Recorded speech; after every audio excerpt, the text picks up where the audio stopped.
আসসালামু আলাইকুম রহমতুল্লাহ। প্রিয় শিক্ষার্থীরা, এসএসসি 2025 ব্যাচের সিকিউ সলভ ভিডিও নিয়ে আমরা আজকে আসলাম। শুরু করি। 1 নং সিকিউ কোশ্চেনে কী বলা আছে?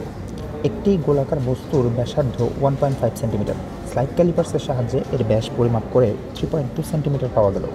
বস্তুটিকে ভূমি হতে 54 মিটার পার সেকেন্ড বেগে খাড়া উপরের দিকে নিক্ষেপ করলে এটি নির্দিষ্ট সময় পরে ভূপৃষ্ঠে পতিত হয়।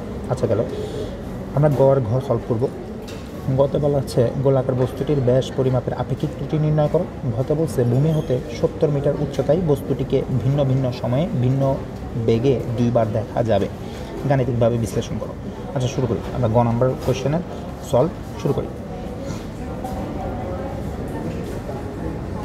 ওকে, আমাকে কি বলা আছে? বলা আছে গোলাকার বস্তুটির ব্যাসার্ধ 1.5 সেন্টিমিটার। তার মানে আমরা কি জানি? আমরা বলতে পারি বস্তুটির ব্যাসার্ধ কমা আর ইজ ইকুয়ালস টু 1.5 সেন্টিমিটার। তাহলে আমি বলতে পারি ব্যাস কমা এটাকে বলতে পারি D is equals two 1.5 into ব্যাসার্ধের দ্বিগুণ করলে কত? 3 সেন্টিমিটার। এটা হচ্ছে গোলকের ব্যাস, অ্যাকচুয়াল ব্যাস। হ্যাঁ, এটা হচ্ছে অ্যাকচুয়াল ব্যাস, কিন্তু বলা আছে যে স্লাইড ক্যালিপার্সের সাহায্যে এর ব্যাস মাপার পরে পাইছে 3.2 সেন্টিমিটার। স্লাইড ক্যালিপার্সে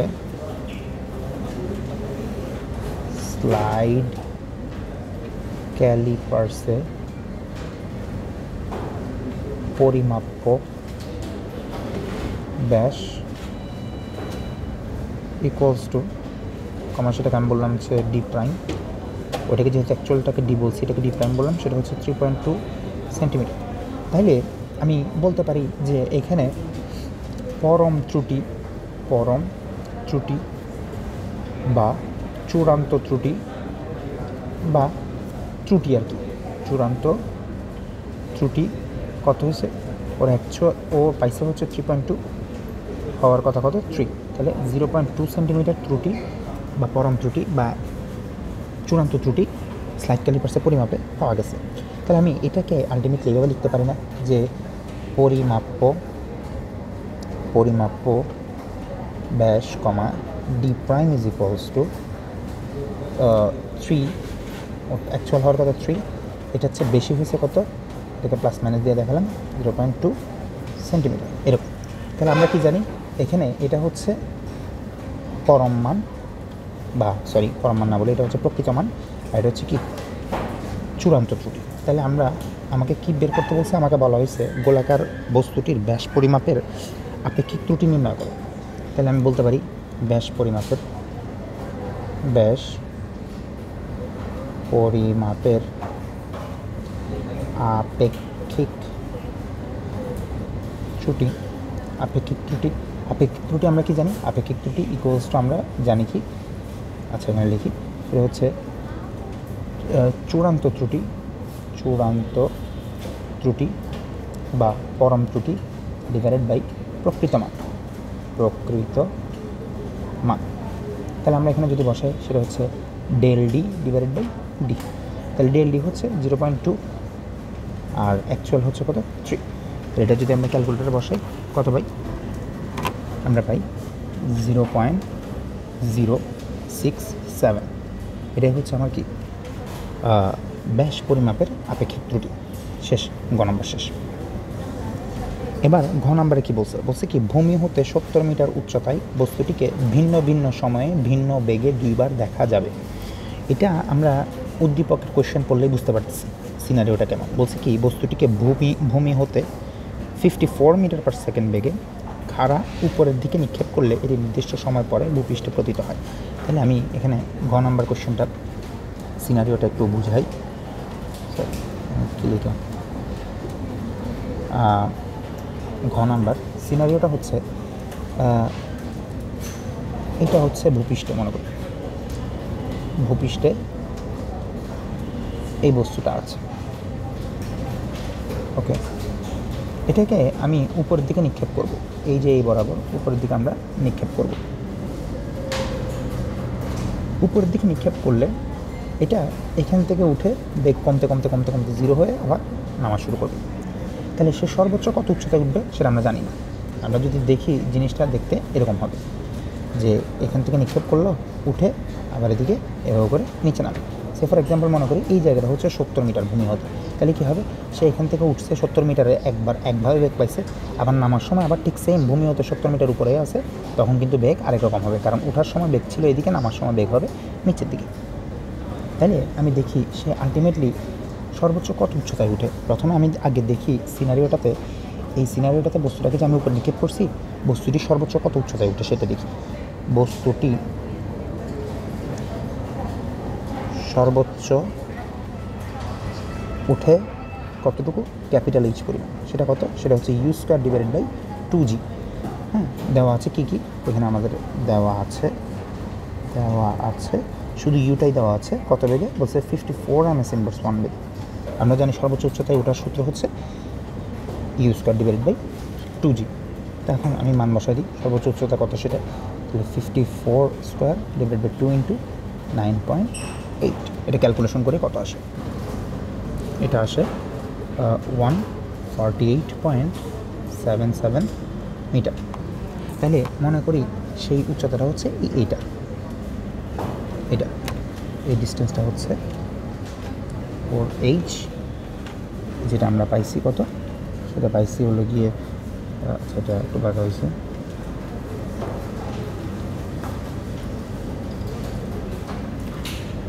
সেটা হচ্ছে 148.77।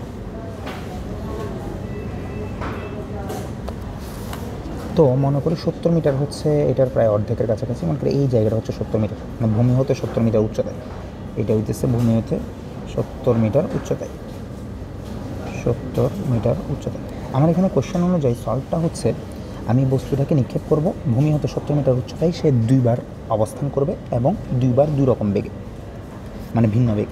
আচ্ছা দেখি, তাহলে প্রথমবার 70 মিটার উচ্চতায় দেখা হবে হচ্ছে কীভাবে, সে এই যে উঠতেছে, উঠার সময় এই ডাইরেকশানে এভাবে সে 70 মিটার অতিক্রম করবে, এরপরে বস্তুটা এভাবে উঠতে থাকবে, উঠে সর্বোচ্চ উচ্চতায় উঠে তারপর আবার যখন নামবে তখন এই যে আবার 70 মিটার উচ্চতায় এই বেগে দেখা করে সে কী হবে, নিচে নামবে। তো তার মানে উঠার সময় প্রথমে আমি ক্যালকুলেশন করি কোন সময়, এই যে উঠার সময় সে এই যে 70 মিটার উঠছে তখন কত সময় লাগছে এবং বেগ কত সেটা বের করব। ওকে, তাহলে আমি বের করি, এটা বলবো হচ্ছে উপরে ওঠার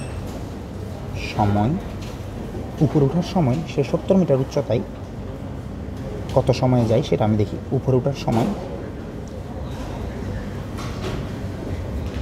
ভূমি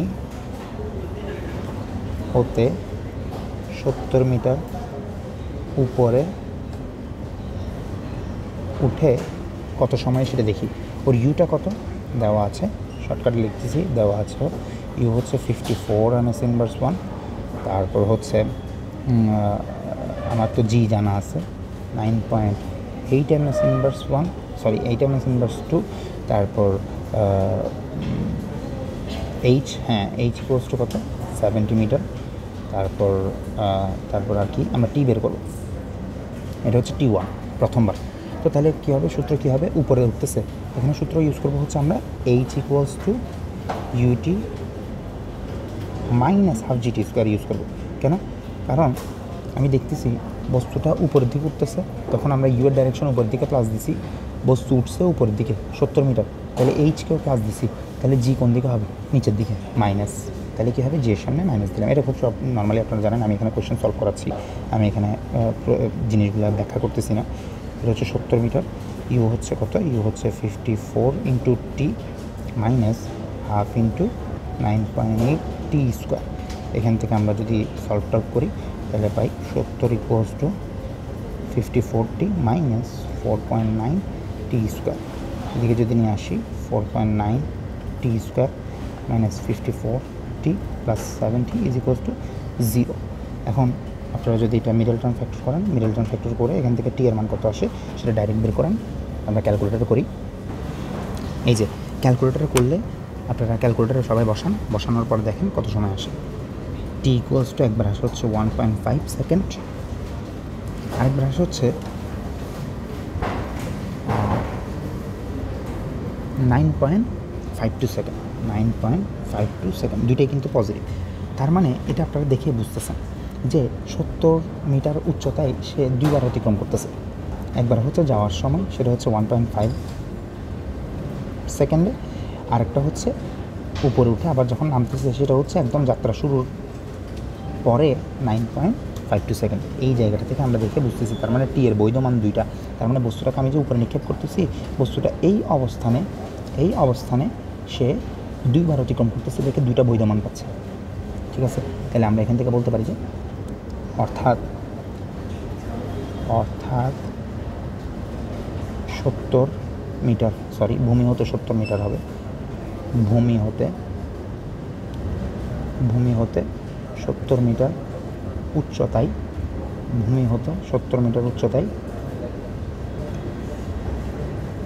বস্তুটি 1.5 সেকেন্ড এবং 9.52 সেকেন্ড সময়ে দুইবার অতিক্রম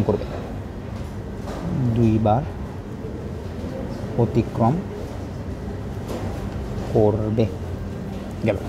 এই যে আমরা কিন্তু ক্যালকুলেশন করতেছিলাম ভূমি হতে উঠার সময়, আমরা ওকে ক্যালকুলেশন করতেছিলাম যে কোথায় ভূমি থেকে সে যখন উঠতেছে সেই সময়টাতে, কিন্তু আসলে আলটিমেটলি ইকুয়েশনটা হচ্ছে কি, সে উপর দিকে উঠতেছে ঠিক আছে, কিন্তু এখান থেকে আবার নামা শুরু করবে না। তো নামা শুরু করলে আমি উঠার সময় একবার পাইছি ঠিক আছে, কিন্তু বস্তুটা তো উঠে তো এখানে আজীবন চলে যাবে না।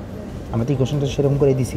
তো ইকুয়েশনটা অনুযায়ী আমরা বুঝতেছি বস্তুটা উপরে উঠবে ঠিক আছে, উপরে ওঠার সময় হচ্ছে একবার প্রথম সময়টা হচ্ছে উপরে ওঠার সময়, আবার যখন নামতেছে তখন পাইছি কি এই 9.52 সেকেন্ড, মানে বস্তুটা এখানে উঠে এখানে নামছে, সেই সময়ে আমরা এখানে এই দুইটা সময় পেলাম, একটা হচ্ছে ওঠার সময় আর একটা হচ্ছে নামার সময়। এবার আমি 70 মিটার উচ্চতায় সে দুইবার অতিক্রম করবে, সেটা আমি অ্যাটলিস্ট বুঝে গেছি।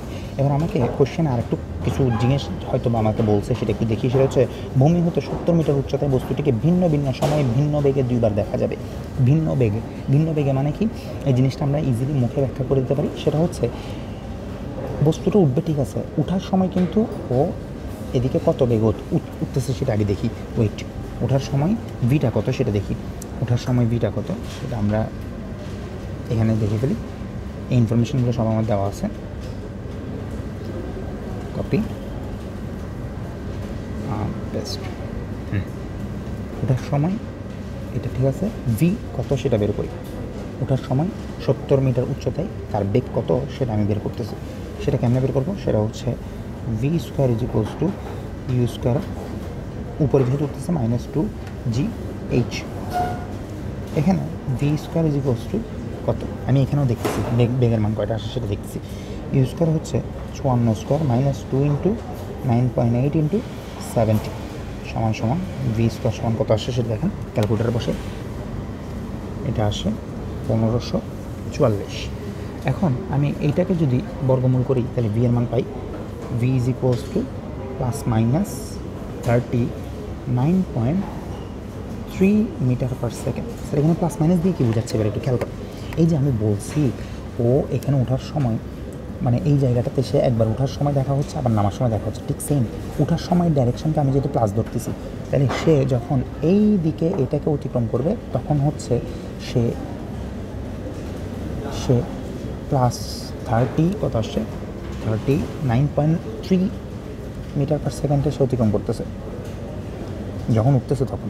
কিন্তু সে যখন উপরে উঠে গেছে, এই যে উপরে উঠে গেছে, উঠে আবার নামতেছে, তখন ঠিক সেম বেগে বিপরীত দিকে হয়ে সে অতিক্রম করবে। সেটা তাহলে এইদিকে ডাইরেকশনটা যদি প্লাস হয় তাহলে নামার সময় ডাইরেকশনটা হবে মাইনাস, সেটা হচ্ছে কত এত মিটার পার সেকেন্ড। তাহলে আমরা কি জানি বেগের দিক পরিবর্তন হলে কিন্তু বেগ পরিবর্তন হয়ে যায়, ঠিক আছে, ওদের মান সেম কিন্তু দিক পরিবর্তন হয়ে গেছে। তাহলে আমি বলতে পারি সে উঠার সময় এক বেগে উঠছে, নামার সময় আরেক বেগে নামছে, এবং ভিন্ন সময়ে এই 70 মিটার উচ্চতা, মানে ভূমি হতে 70 মিটার উচ্চতার জায়গাটা সে কী করছে অতিক্রম করছে। তার মানে সে ভূমি হতে 70 মিটার উচ্চতার অবস্থানটাকে সে দুইবার ভিন্ন সময়ে ভিন্ন বেগে অতিক্রম করছে। ভিন্ন সময় কি একটা হচ্ছে যাত্রা শুরুর 1.5 সেকেন্ড সময়, সেটা হচ্ছে উপরে ওঠার সময়, আবার 9.52 সেকেন্ডে সে নিচে নামার সময় অতিক্রম করছে। তাহলে আমি শর্টকাটে সেভাবে দেখা দিচ্ছি, টি ইকুয়ালস টু সে 1.5 সেকেন্ড সময় যখন উঠতেছিল তখন দেখা হয়েছে, আবার 5 সেকেন্ডে যখন নামতেছিল তখন 70 মিটার অতিক্রম করছিল। আর বেগ সে যখন উঠতেছিল তখন +39.3 মিটার পার সেকেন্ড। সেটা হচ্ছে যেহেতু উপরের দিকে উঠারটা, তাহলে নিচে নামারটা কী হবে, সেটা হচ্ছে -39.3 metre per second. That's it. তাহলে এটাকে আমরা ব্যবহার করে দেখাতে পারি। গেল আমাদের 1 নং সিকিউ শেষ। এবার 2 নম্বর সিকিউতে যাই আমরা। এই যে 2 নম্বর সিকিউ কোশ্চেনে কী বলা হচ্ছে, এখানে একটা চিত্র আছে, এখানে একটা অ্যাম্বরের একটা বস্তু রাখা আছে, এফ বল দেওয়া হয়েছে, 1 মিটার দৈর্ঘ্য, এখানে দূরত্ব লেখা আছে এ একটি ঘর্ষণবিহীন পাটাতন, মানে এখানে একটা ঘর্ষণবিহীন একটা টেবিলের মতো বা কোনো একটা কিছু একটা রাখা আছে ফ্লোরের মতো, সেখানের উপর রাখা আছে। এরপর এদিকে একটা বিপাত্র আছে, বিপাত্রের মধ্যে তরল দেওয়া আছে, তরলের ঘনত্ব 1200 গ্রাম পার সিসি। আচ্ছা ঠিক আছে। এখন কোশ্চেন উদ্দীপকে বলা হয়েছে এম ভরের, মানে এই ভরের এম ভরের, আচ্ছা এম বস্তুর ভর 4 কেজি, ব্যাস 20 সেন্টিমিটার। এমকে এ পাটাতনের উপরে রেখে এফ বল প্রয়োগ করায় এটি বি পাত্রের তরলে পড়ার পূর্বে পাটাতনের শেষ প্রান্তে 10 মিটার পার সেকেন্ড বেগ প্রাপ্ত হয়, বেগ লাভ করে। আচ্ছা ঠিক আছে। গতে বলছে এফ এর মান কত, ঘতে বলছে এম বস্তুটি বি তরলে ভাসবে না ডুববে তা গাণিতিকভাবে বিশ্লেষণ করা। সহজ কোশ্চেন, দেখি আমরা। গতে কী বলছে, গতে বলছে এফ এর মান কত, এফ এর মান হচ্ছে, তাহলে বস্তুটাকে এখানে ও স্থির অবস্থায় ছিল, এটাকে আমি যখন বল প্রয়োগ করছি, বল প্রয়োগ করে সে 1 মিটার দূরত্ব অতিক্রম করে এই জায়গাটাতে এ পাটাতনের উপর রেখে এফ বল প্রয়োগ করে বি পাত্রের তরলে পড়ার পূর্বে, মানে এই জায়গাটাতে এসে ওর বেগ হয়ে গেছে 10 ms ইনভার্স 1। তাহলে আমরা দেখি কি বলা আছে, ইনফরমেশন কী কী দেওয়া আছে সেগুলো দেখি। সেগুলো হচ্ছে শুরুতে কী কী দেওয়া আছে, বস্তুটা তো স্থির শুরুতে, তাহলে ওর ইউ কত, ইউ হচ্ছে 0 ms inverse 1, U 0 ms inverse 1। S কত, এস হচ্ছে এই যে এই 1 মিটার, সে 1 মিটার দূরত্ব অতিক্রম করছে, তাহলে এটা হচ্ছে 1 মিটার। আর ভি কত, ভি হচ্ছে সে কত বেগ প্রাপ্ত হয়েছে, 10 মিটার পার সেকেন্ড, ভি হইতেছে 10 মিটার পার সেকেন্ড। আর বস্তুর ভর কত, 4 কেজি, এই যে 4 কেজি এখানে দেওয়া আছে। এখন বলছে কি বল কত, আচ্ছা বল কত, তা বল বের করতে হলে আমরা কি জানি F is equals to M A, তাহলে এ এর মান যদি আমরা বের করতে পারি তাহলে কাজ শেষ। তাহলে আমরা কি বের করব, ভি ইউ দেওয়া আছে, এস দেওয়া আছে, ভি দেওয়া আছে, এ বের করতে হবে। তাহলে এটা সূত্র কি, এটা আর কিছুই না, সেটা হচ্ছে V square is equals to U square plus 2as। এখান থেকে এ এর মান যদি বের করি, এ ইকুয়ালস টু হবে কি, পক্ষান্তর করলে V square minus U square divided by 2s, মান বসাই দিলে ভি স্কোয়ারের মান কত হয়, ভি স্কোয়ারের মান 10 10 100, ইউ এর মান 0 ডিভাইডেড বাই 2 ইন্টু 1 বসাই দিলে কত আসে, এ এর মান করি আমরা, এটা করলে আসে 10 10 100 ডিভাইড বাই 2 মানে কত, 50 ms ইনভার্স 2। তাহলে বল আমরা জানি, আমি এখানেই লিখে ফেলতেছি সাইডে, আপনারা তো পরীক্ষায় কীভাবে করবেন সেটা তো আপনারা জানেন আশা করি, কোন পেজে কীভাবে কী লিখতে হয়। আমি এখানে লিখতেছি F is equals to M A, তাহলে এম এর মান হচ্ছে 4 কেজি, এ এর মান হচ্ছে 50, তাহলে 4 5 20, ক্যালকুলেটর লাগে না আসলে, এরকম টাইপের কোশ্চেন শেষ। 4 5 20, 200 নিউটন অ্যান্সার হচ্ছে, গয়ের অ্যান্সার হচ্ছে 200 নিউটন। আর ঘতে বলছে কি এম বস্তুটি বি তরলে ভাসবে না ডুবে যাবে তা গাণিতিকভাবে বিশ্লেষণ করো। তা আমরা বস্তু ভাসবে না কি ডুববে এগুলো আমরা কীভাবে নির্ণয় করতাম সেটা আমরা একটু এবার মনে করি, বা এটাকে আমরা কীভাবে করতাম, আগে বস্তুর ঘনত্ব বের করতাম, তারপর তরলের ঘনত্ব, দুইটার মধ্যে তুলনা করতাম। আচ্ছা যেহেতু তরলের ঘনত্ব গ্রাম পার সিসিতে আছে, এটাকে আমরা কেজি পার মিটার কিউবেও নিতে পারি, কিন্তু আমার মনে হয় কেজি পার মিটার কিউবে না নিয়ে এটাতে রেখে দেওয়াটাই বেটার, কারণ এখানে ওর ব্যাসের মান দেওয়া আছে সেন্টিমিটার। তাহলে গ্রাম পার সিসি মানে হচ্ছে গ্রাম পার সেন্টিমিটার কিউব, গ্রাম পার সেন্টিমিটার কিউব। তাহলে আমি ওর মানে বস্তুর ঘনত্বটা যদি আমি গ্রাম পার সিসিতে নিয়ে আসতে পারি, তাহলে তুলনা করে দেখলে আমার কাজ শেষ। তাহলে বের করি আমরা, সহজ কোশ্চেন এটা দেওয়া আছে। বস্তুর ভর, আমি এখানে কোনো বাংলা নোটেশন লিখতেছি না, শর্টকাটে লিখে ফেলতেছি। ভর দেওয়া আছে কত, 4 কেজি বস্তুর, তাহলে বস্তুর আবার ব্যাস না ব্যাসার্ধ, ব্যাস দেওয়া আছে 20 সেন্টিমিটার, তাহলে বস্তুর ব্যাস হচ্ছে 20 সেন্টিমিটার। এটাকে আমরা ব্যাসার্ধ যদি নিই তাহলে হবে কি 10 সেন্টিমিটার। আচ্ছা কেজিকে আমরা গ্রামে নিতে পারি, সেটা হচ্ছে কত, 4 × 1000 গ্রাম, তার মানে কত, 4000 গ্রাম। ওকে, তাহলে এবার আমরা বলতে পারি বস্তুর ঘনত্ব comma rho solid is equals to rho S is equals to কী হবে, বস্তুর ঘনত্ব হবে বস্তুর ভর ডিভাইডেড বাই বস্তুর আয়তন। তাহলে ভর তো আমরা জানি কত 4000, আয়তন কত হবে 4/3 পাই আর কিউব। এটা কি, এটা একটা গোলকাকৃতি বস্তু না, এই যে দেখে বোঝা যাচ্ছে এটা একটা কি, এটা হইতেছে একটা গোলকাকৃতি বস্তু। তো গোলকাকৃতি বস্তুর আয়তন কত হয় সেটা কিন্তু আমরা জানি 4/3 পাই আর কিউব। 4/3 পাই আর কিউব, আর কিউবের জায়গায় 10 কিউব করে দিলাম। ক্যালকুলেটারে বসাই, ক্যালকুলেটারে বসালে হয় খুবই ছোট 0.95 গ্রাম পার সিসি। তাইলে আমাকে তরলের ঘনত্ব কত দেওয়া আছে দেখি আমরা, তরলের ঘনত্ব দেওয়া আছে 1200 গ্রাম পার সিসি। তাহলে আমরা দেখতেছি কি তরলের ঘনত্ব rho liquid is equals to আসে হচ্ছে গিয়ে 1200 গ্রাম পার সিসি। দুইটা যেহেতু সেম একক আছে তাই আমরা এখান থেকে দেখতেছি রো এল অবশ্যই গ্রেটার দেন রো এস। তাহলে কী হবে সেটা আপনারাই অ্যান্সার দেন। যদি তরলের ঘনত্ব বস্তুর ঘনত্বের চেয়ে বেশি হয় তাহলে বস্তু আংশিক নিমজ্জিত অবস্থায় ভাসবে। দেখছে, তার মানে বস্তুটাকে যদি আমি এখানের মধ্যে দেখাই তাহলে বস্তুটা এইভাবে দেখা যাবে। বস্তুটা মানে কিছু অংশ তরলের নিচে, এই জুম করে দেখেন, কিছু অংশ তরলের নিচে, যদিও সেটা খুব অল্প পরিমাণ, কিছু অংশ তরলের নিচে আর বাকি অংশটা কি তরলের উপরে। তাহলে অ্যান্সার হবে কি বস্তু কত অংশ কি জিজ্ঞেস করছে না, কিছু জিজ্ঞেস করে না, বলছে কি ভাসবে নাকি ডুববে। তাহলে আমার অ্যান্সার হবে কি বস্তু আংশিক নিমজ্জিত অবস্থায় তরলে ভাসবে। গেল 2 নম্বর কোয়েশ্চেন।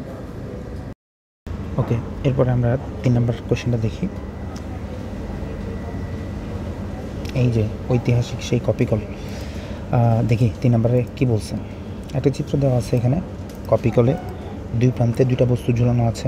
একটা হচ্ছে এ বস্তু, সেটার ভর 16 কেজি, আর একটা হচ্ছে বি বস্তু, সেটা হচ্ছে 15 কেজি, একটা সুতা দ্বারা যুক্ত। এ বস্তুটা এই যে ভূমি হতে 50 মিটার উপরে, আর এই বি বস্তুটার ভর কম। তাইলে এখানে আসলে জিনিসটা কী হওয়ার কথা ছিল, এটা নিচে নামার কথা, বিটা উপরের দিকে ওঠার কথা। কিন্তু এখানে বি বস্তুটাকে একটা সুতা দ্বারা এই যে এই জায়গাতে ভূমিতে ডি বিন্দুতে আটকে দেওয়া আছে। আচ্ছা দেখি এখানে কী বলছে, চিত্রে ডি বিন্দুতে সুতার বাঁধন দেওয়া আছে। ডি বাঁধন খুলে দিলে এ বস্তুর গতিশক্তি নির্ণয় করা হলো। তার মানে ডি বাঁধন খুলে দিলে কপিকল যেটা সিস্টেমের মতো কাজ করে, যে হচ্ছে এখানে একটা কী হবে, এই যে খুলে দিলে এ বস্তুটা নিচের দিকে নামতে থাকবে, বি বস্তুটা উপর দিকে উঠতে থাকবে, এখানে একটা এভাবে ঘূর্ণন সৃষ্টি হয়ে আস্তে আস্তে বস্তুটা এভাবে নামতে থাকবে, নেমে এখানে ভূমিতে আঘাত করলে কত গতিশক্তিতে আঘাত করবে সেই যে কথাগুলো বলা হচ্ছে। আচ্ছা যাই হোক, দেখি গতে কি বলছে কি ডি বাঁধন থাকা অবস্থায়, মানে এটা বাঁধা অবস্থায় এ বস্তুর বিভব শক্তি কত। এটা খুবই সহজ, এই বস্তুটা ভূমি হতে কত উচ্চতায় আছে, 50 মিটার উচ্চতায় আছে, তাহলে বিভব শক্তি কত আমাদের সেই জানা আছে, খুব নর্মাল সূত্র, বিখ্যাত সূত্র। বিভব শক্তি আমি শর্টকাটে করে বলতেছি, বাঁধন থাকা অবস্থায় ডি বাঁধন থাকা অবস্থায় এ বস্তুর বিভব শক্তি এক লাইনের ম্যাথ, বিভব শক্তি comma EP is equals to M G H, যেখানে এইচ ইকুয়ালস টু কত, এইচ ইকুয়ালস টু দেখি কত বলা আছে, এই যে 50 মিটার বলা আছে, H is equals to 50 meter, এই যে 50 মিটার। তাহলে আমরা এখানে বসাই দিই, এই বস্তুটার ভর কত, সেটা হচ্ছে 16 কেজি, 1.6 না 16 কেজি। তাহলে এখানে বসাই 16 ইন্টু 9.8 ইন্টু 50, এটা যদি ক্যালকুলেটারে বসায় কত আসে, বসালে আসে 7840 জুল। এত শক্তি তার বিভব শক্তি বস্তুটাতে জমা থাকে, কখন ডি বাঁধা অবস্থায়, মানে এই বস্তুটা উপরে থাকে। গেল, এবার আমরা ঘতে দেখি, ঘতে কি বলছে কি ডি বিন্দুতে সুতার বাঁধন না খুলে সি বিন্দুতে সুতা কেটে দিলে, মানে এই জায়গাটাতে যদি আমি সুতাটাকে কাট করে দিই, তাহলে এই বস্তুটি অপেক্ষাকৃত বেশি গতিশক্তিতে ভূমিতে আঘাত করবে কিনা। তার মানে এখানে দুইটা কম্প্যারিজন, একটা হচ্ছে উদ্দীপকে বলছে বাঁধন খুলে দিলে কত বেগে আঘাত করে, কত শক্তিতে আঘাত করে, আবার বলছে কি এখন বলছে খুলবো না, কেটে দিব, কেটে দিলে কি আঘাত করবে সেটা। আচ্ছা যাই হোক, খুলে দিলে কি আঘাত করে সেটা আমরা দেখি। খুলে দিলে কি আঘাত করে সেটা আমরা সবাই জানি না, দেখি। খুলে দিলে কীভাবে আঘাত করে সেটা হচ্ছে কপিকল যেই ত্বরণে, কপিকলে যুক্ত বস্তু যেই ত্বরণে নামে, কপিকলে যুক্ত বস্তুর ত্বরণ, আমি শর্টকাটে করতেছি, কপিকলে যুক্ত বস্তুর ত্বরণ এ ইজ ইকুয়ালস টু, আমরা কি জানি, m1 minus m2 divided by m1 plus m2 into কত, জি। এটা আমরা সবাই জানি, জি। যেখানে m1 গ্রেটার দেন m2, তার মানে যেটার ভর বেশি সেটাকে আমরা বলবো m1, যেটার ভর কম সেটাকে বলবো m2। m1 কোনটা, যেটার ভর বেশি, ভর কোনটার বেশি, অবশ্যই এ বস্তুর ভর বেশি 16 কেজি, বি বস্তু হচ্ছে 1.5 কেজি। তাহলে আমরা সেগুলো করি। এ বস্তুর ভরকে আমরা বলতেছি 16 কেজি m1, আর বি বস্তুর ভরকে 1.5 কেজি। তাহলে এখানে যদি আমরা বসাই দিই তাহলে ত্বরণ কত সেটা পাওয়া যায় 16 minus 1.5 divided by 16 plus 1.5 into 9.8 equals to A. তো এখান থেকে আমরা এ এর মান কত হয় ক্যালকুলেটার বসায় দেখি, সেটা আসে 8.12 মিটার পার সেকেন্ড। তার মানে আমি যদি বলি যে এখানে কি হচ্ছে, দেখি এখানে কি হচ্ছে, এখানে আলটিমেটলি যদি আমি সুতার বাঁধন খুলে দিই তাহলে বি বস্তুটা এই ত্বরণে উঠবে, এ বস্তুটা এ ত্বরণে নামবে। তার মানে এ বস্তুটা এতক্ষণ ছিল স্থির, এই জায়গাটাতে ছিল স্থির, এখন এ ত্বরণে সে নামা শুরু করতেছে। তো যার কারণে এ ত্বরণ মানে কি, তার বেগ বাড়তেছে কত করে, এ এর মান আমরা পাইছি 8.12 মিটার পার সেকেন্ড স্কোয়ার। তার মানে এখানেও স্থির ছিল, সেখান থেকে তার বেগ বাড়তেছে, বাড়তে বাড়তে বাড়তে বাড়তে এই জায়গায় গিয়ে আঘাত করবে একটা বেগে। তাহলে সেই বেগটা কত সেটা এখন বের করি। তাহলে এক্ষেত্রে আমি শর্টকাটে বলতেছি, এক্ষেত্রে এ বস্তুর জন্য কি কি হচ্ছে, ইউ ইজ ইকুয়ালস টু কত 0 ms inverse 1, A is equals to কত 8.12 meter per second square, H equals to কত, সে কিন্তু 50 মিটার নামতেছে, আর ভিটা কত সেটা আমরা বের করতে চাচ্ছি। তাহলে ভিটা কত হবে সেটা হচ্ছে V square is equals to U square plus 2 GH, sorry G হবে না, এ হবে, কারণ এখানে কিন্তু আমরা ওকে মুক্তভাবে পড়তে দিচ্ছি না, এখানে কিন্তু আমি ওকে সুতাই বেঁধে নামাচ্ছি যে, তাহলে সে কিন্তু জি এর মতো হচ্ছে না। তাই দেখেন এখান থেকে দেখে বোঝা যাচ্ছে সে জি এর চেয়ে কম ত্বরণে নামছে, যেহেতু আমি ওকে কি আটকে রাখছি। তাহলে সেটা কত হয় ভি স্কোয়ার, আমরা ভি স্কোয়ারের মানটা বের করি, U square 0 plus 2 into 8.12 into কত, এইচের মান হচ্ছে 50। আমরা ভি স্কোয়ারের মান রাখি কারণ আমাদের গতিশক্তি বের করার জন্য হাফ এম ভি স্কোয়ার লাগবে। তো আমি যদি এখান থেকে ডাইরেক্ট ভি স্কোয়ারের মানটা পেয়ে যাই, ক্যালকুলেটারে বসায় আসে হচ্ছে 812 মিটার পার সেকেন্ড। আচ্ছা যাই হোক 812 আপাতত রাখি, ভি স্কোয়ারের মান হচ্ছে 812। এটাকে যদি এককে লিখি তাহলে মিটার পার সেকেন্ডের উপরে কী হবে স্কোয়ার, আর যাই হোক এটা আমার দেখার বিষয় না। এখন গতিশক্তি, এক্ষেত্রে ভূমিতে আঘাত করলে গতিশক্তি হবে আঘাত করলে না, করার সময়, করার মুহূর্তে বলি, আঘাত করার মুহূর্তে গতিশক্তি কত হবে, গতিশক্তি হবে হচ্ছে গিয়ে comma EK is equals to half M V square. তাহলে হাফ এম ভি স্কোয়ার কত, হাফ, ওর এম এর মান কত, ওর এম এর মান হচ্ছে 16 কেজি, আর ভি স্কোয়ারের মান কিন্তু আমি এখানে 812 পেয়ে গেছি। তাহলে এটা যদি পাই তাহলে এটা ইন্টু আমরা ক্যালকুলেটারে বসাই দিই, পাই 6496 জুল। সে এত গতিশক্তিতে আঘাত করে কখন, যখন বাঁধন আমরা কি করছি খুলে দিছি তখন। কিন্তু যদি বাঁধন খুলে না দিয়ে আমি ওকে কেটে দিলে তখন শুধু চেঞ্জ হবে কি, তখন সে আর এ ত্বরণে নামবে না, সে তখন বাধাহীনভাবে নামবে, তখন বাধাহীনভাবে মানে জি ত্বরণে নামবে, আর ও জি ত্বরণে উঠবে, ও তো উঠবে না, সরি ও ওঠার কোনো কথা নাই, কারণ আমি যদি এখানে সুতাটা কেটে দিই ও জি ত্বরণে নামা শুরু করবে, দুইজনেই ছিঁড়ে পড়ে যাবে। কেটে দিলে এটা এদিকে পড়ে যাবে, এটা এদিকে পড়ে যাবে, দুইজনে জি ত্বরণে নামবে। যদিও বি বস্তুর কথা আমাকে জিজ্ঞেস করে নাই, আমাকে বলছে এ বস্তুর কথা। তাহলে এ বস্তুর ক্ষেত্রে আমি কি বলবো, ডি মানে সি বিন্দুতে সুতার বাঁধন কেটে দিলে, তাহলে বলি এবার সি বিন্দুতে সুতা কেটে দিলে, বাঁধন লাগবে না, সুতা কেটে দিলে এ বস্তু জি ত্বরণে নামে। তো জি ত্বরণে নামলে তখন ঠিক সেম আবার ভি বের করি। তাহলে আমরা কি বলতে পারি, ইউ ইজ ইকুয়ালস টু দেওয়া আছে 0, বস্তুটা তো স্থিরই ছিল, আর জি এর মান হইতেছে 9.8 মিটার পার সেকেন্ড, এটাও আমরা জানি। এইচ এর মান হচ্ছে কত, ভূমি হতে সে 50 মিটার উপরে আছে। তাহলে এখন ভি এর মান কত, ঠিক সেম আমরা ভি স্কোয়ারের মানটা বের করবো, V square is equals to U square plus 2GH। এবার কিন্তু আমরা এখানে জি বসাবো। তাহলে এবার আমি এখানের মধ্যে মানটা বসাই। এবার হচ্ছে এখানে যদি বসাই ইউ স্কোয়ারের মান 0 প্লাস 2 ইন্টু জি এর জায়গায় 9.8, আবার এইচ এর জায়গায় হচ্ছে 50। তাহলে আমরা এখানে যদি করি কত আসে, পাই কি 2 into 9.8 into 50 is equals two 980 একক কী হবে, মিটার পার সেকেন্ড স্কোয়ার আর কি, যেহেতু আমি বেগের উপর বর্গ করছি তাহলে বেগের এককের উপর বর্গ আসবে। গেল। এবার হচ্ছে সে ঠিক সেম আমি এটা কপি করে নিয়ে চলে আসি। এক্ষেত্রে ভূমিতে আঘাত করার মুহূর্তে গতিশক্তি কত হবে,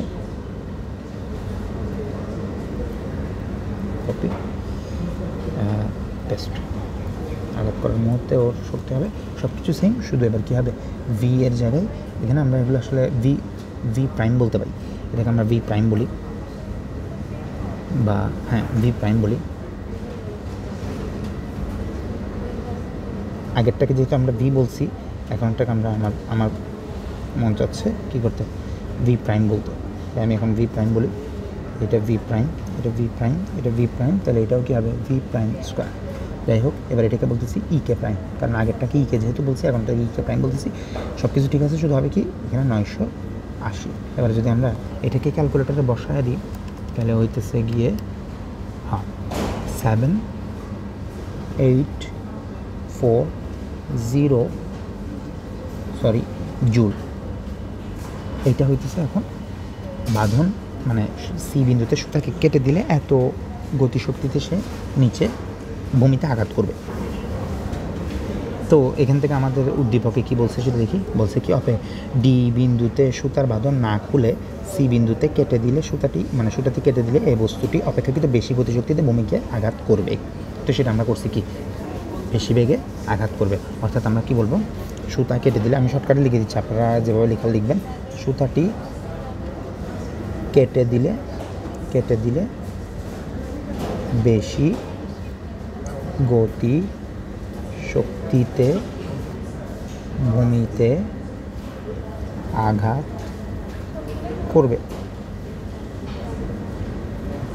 গাণিতিকভাবে যাচাই করা হলো। ওকে, তাহলে আমরা 3 নাম্বার সিকিউটাও সলভ করে ফেললাম। ওকে, এরপরে আমরা 4 নাম্বার কোশ্চেনে যাই। দেখি কী বলা আছে। বলছে 2 লিটার আয়তনের একটি কাচের পাত্র পানি দ্বারা পরিপূর্ণ। একজন শিক্ষার্থী পর্যবেক্ষণ করে দেখলো যে -5 ডিগ্রি সেলসিয়াস তাপমাত্রার 396 গ্রাম ভরের এক টুকরা বরফকে পাত্রের পানিতে ছেড়ে দিলে 396 মিলিলিটার ml পানি উপচে পড়ে, কিন্তু কিছুক্ষণ পর সম্পূর্ণ বরফ গলে গেলে আর কোনো পানি উপচে পড়ে না। বরফের ঘনত্ব 11/12 গ্রাম পার সেন্টিমিটার কিউব। বরফ গলনের আপেক্ষিক সুপ্ত তাপ 336,000 জুল পার কেজি, এটা আমরা জানি, এবং বরফের আপেক্ষিক তাপ 2100 joule per KG per kelvin, এগুলো আমরা জানি। গতে বলা হয়েছে উদ্দীপকে বর্ণিত বরফের টুকরাটি সম্পূর্ণ গলাতে প্রয়োজনীয় তাপের পরিমাণ নির্ণয় করো। উদ্দীপকের বরফের টুকরাটা কি, সেটা হচ্ছে এই যে এইটা 396 গ্রাম বরফের টুকরা, যেটা হচ্ছে -5 ডিগ্রি সেলসিয়াস তাপমাত্রায় আছে। তাহলে ওই টুকরাকে গলাতে প্রয়োজনীয় তাপের পরিমাণ আমরা বের করি। সহজ জিনিসপত্র এখানে আসলে বলছে কি, আমার কি করতে হবে, 5°C আইসকে গলাতে হবে। গলানো মানে কি, আমরা 0°C ওয়াটারে পরিণত করব, ঠিক আছে। তাহলে এখন আমরা এটাকে স্টেপ বাই স্টেপ ভেঙে লিখলে জিনিসটা কেমন হয় সেটা হচ্ছে, আমরা -5°C আইস থেকে 0°C আইসে পরিণত করব। তারপর আবার 0° আইস থেকে 0°C ওয়াটারে পরিণত করব। ওকে, তো আমাকে বলছে সম্পূর্ণ গলাইতে হবে, তাই সম্পূর্ণ গলাচ্ছি। তাহলে এখানে কিন্তু ফেসের পরিবর্তন হয় নাই। এক নাম্বারটাতে ফেস মানে হচ্ছে ভৌত অবস্থার কোনো পরিবর্তন হয় নাই। তাহলে এখানে ওর শক্তি বা প্রয়োজনীয় তাপের পরিমাণকে আমি Q1 বললাম, সেটাকে আমরা বলতে পারি ms ডেলথিটা। আর এখানে কিন্তু দেখেন আইস থেকে ওয়াটারে পরিণত হয়েছে, তাহলে এখানে তার ভৌত অবস্থার পরিবর্তন হয়েছে। তাহলে এখানে আমরা Q2 বলবো, যেখানে বলবো mLF, যেখানে হচ্ছে বরফ গলনের সুপ্ত তাপ। এটা হচ্ছে LF, বরফ গলনের সুপ্ত তাপ। আর এখানেও এটা হচ্ছে কি, S হচ্ছে বরফের আপেক্ষিক তাপ। তাহলে শুরু করি আমরা। Q1 = আমি শর্টকাটে সূত্র লিখে ফেলতেছি আর কোনো কথাবার্তা না বলে, ms ডেল থিটা। যেখানে m কত, আমাকে বলছে বরফের ভর হইতেছে 396 গ্রাম, 396 গ্রাম। তো সেটাকে আমরা কেজিতে নিতে পারি, আমরা SI পদ্ধতিতে করবো, তাই 1000 দিয়ে ভাগ করে দিলাম। আর S কত, 2100 joule per KG per kelvin. আর ডেলথিটা কত আমরা কি জানি, সেটা হচ্ছে উচ্চ মাইনাস নিম্ন। তাহলে Q1 মানে হচ্ছে, আমি এটাকে একটু কপি করে আনি এই জায়গাটাতে, কপি, এই যে Q1 মানে হচ্ছে আমার এই ফেজটা, এই যে এই স্টেপটা, -5° আইস থেকে 0° আইসে পরিণত হওয়ার ফেজটাতে আমি Q1 লাগতেছে। সেই Q1-এ তাহলে উচ্চ তাপমাত্রা হচ্ছে 0, নিম্ন হচ্ছে -5। তাহলে 0 -5, তাহলে মাইনাসে মাইনাসে +5। আচ্ছা, এটাকে আমি আরেকটু ভেঙে লিখি, স্টুডেন্টরা কনফিউজড হয়ে যায়। থার্ড ব্র্যাকেট দিলাম, 0 মাইনাস, এটা হইতেছে -5। তাহলে কত হয়, এটা ডাইরেক্ট একসাথে আমি ক্যালকুলেটারে বসায় ফেলি, কত আসে দেখি। এটা আসে 4158, 4158 জুল। এটা হচ্ছে এই স্টেপের জন্য আমার প্রয়োজনীয় শক্তি। এবার হচ্ছে আমি এই স্টেপের জন্য প্রয়োজনীয় শক্তি দেখি, এটা এই পাশাপাশি দিয়ে আমরা, এটা হইতেছে 0° আইস থেকে 0° ওয়াটার, যেখানে হচ্ছে আমার ভৌত অবস্থার পরিবর্তন হচ্ছে। তাহলে সূত্র হচ্ছে mLF। যেহেতু সম্পূর্ণ বরফ গলাতে বলছে, তাহলে আমি সম্পূর্ণ বরফের বল ইউজ করব। 396 কেজিকে গ্রামকে কেজিতে নিলাম, আর mLF-এর মান 336000। ভুল করছি কিনা দেখি, 336000, ঠিক আছে।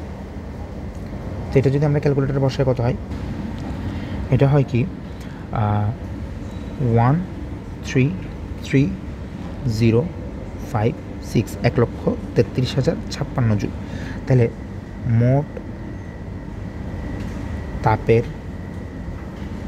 পরিমাণ Q টোটাল = Q1 + Q2, এগুলো মান বসাই দিলে আমরা Q1-এর সাথে Q2 যোগ করে দিই, ক্যালকুলেটারে বসাই, আসে কি 137,214, 1,37,214 জুল।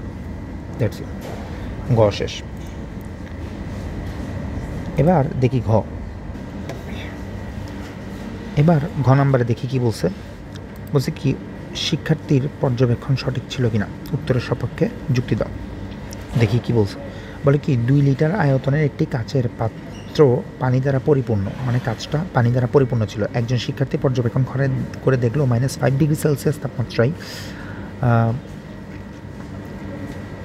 396 গ্রাম ভরের এক টুকরো বরফকে পাত্রের পানিতে ছেড়ে দিলে 396 ml পানি উপচে পড়ে। এটা আমরা বুঝতেছি স্বাভাবিক, একটা বস্তুকে যদি আমরা একটা পানিপূর্ণ একটা পাত্রের মধ্যে ফেলি, তাহলে বস্তু কিছু জায়গা দখল করবে, সেই জায়গা দখল করলে সেই জায়গার পরিমাণ পানি কি করবে, সে বাইরে, মানে সেই জায়গা থেকে সরা দিবে। যেহেতু পাত্র পূর্ণ, তাহলে সরে যাওয়ার জায়গা নাই, তাহলে সে কী হয়ে যাবে, উপচে পড়ে যাবে। কিন্তু কিছুক্ষণ পর সম্পূর্ণ বরফ গলে গেলে তার আর কোনো পানি উপচে পড়ে না, বরফের ঘনত্ব দেওয়া আছে, এই ব্যাপার স্যাপার। আচ্ছা দেখি আমরা তাহলে ঘ নাম্বার,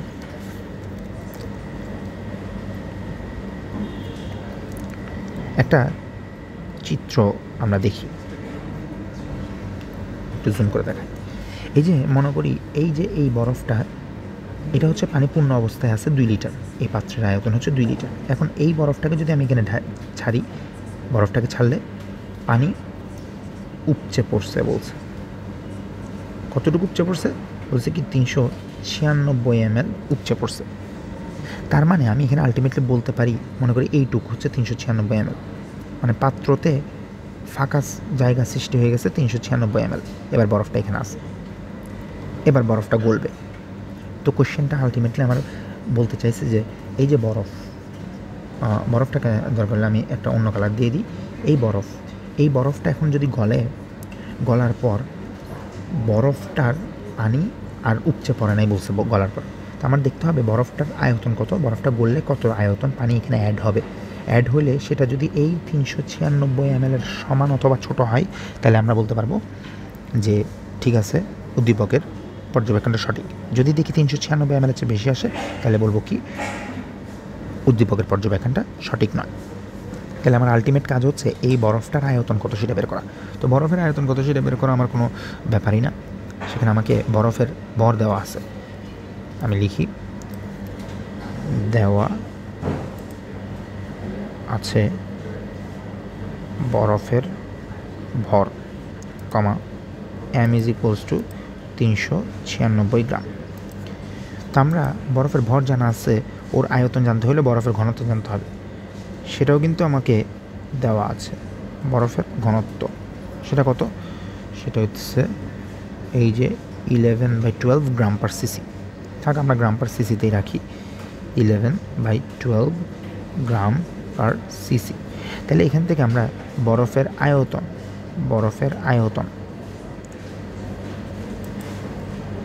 কত সেটা বের করবো। এখন বরফের পুরো আয়তন কি আমার লাগবে, দেখি কোশ্চেনে কি বলছে। এই যে দেখেন, বলছে সম্পূর্ণ বরফ গলে গেছে। এখানে কিন্তু বলা হয়নি যে কত অংশ বরফ গলবে না গলবে, সেটা আমাকে বলা হয়নি, বা কত অংশ গলবে সেটা আমাকে বের করতে বলা হয়নি। এখানে সম্পূর্ণ বরফ গলছে বলা মানে আমার আর সেটা নিয়ে টেনশন করতে হবে না। আমরা চিন্তা করবো সম্পূর্ণ বরফের আয়তন কত সেটা বের করে ফেলবো। তাহলে সম্পূর্ণ বরফের ভর জানা আছে, সম্পূর্ণ বরফের যাই হোক বরফের ঘনত্ব জানা আছে, তাহলে সম্পূর্ণ বরফের আয়তন কত হবে সেটা আমরা জানি। সেটা কী হবে, আমরা জানি ρ = m/v। সেখান থেকে আমরা বলতে পারি v = m/ρ। এখানে বসাই দিই, তাহলে m হচ্ছে 396 আর ρ এর মান হচ্ছে 11/12। এবার ক্যালকুলেটারে বসাই দিলে আমরা এখানে উপরেরটা বসাইছি গ্রাম এককে, নিচেটা গ্রাম পার সিসি, তাহলে অ্যান্সারটা আসবে সিসিতে ডাইরেক্ট 332 সিসি। এই যে এত সেন্টিমিটার কিউব, সিসি মানে হচ্ছে সেন্টিমিটার কিউব।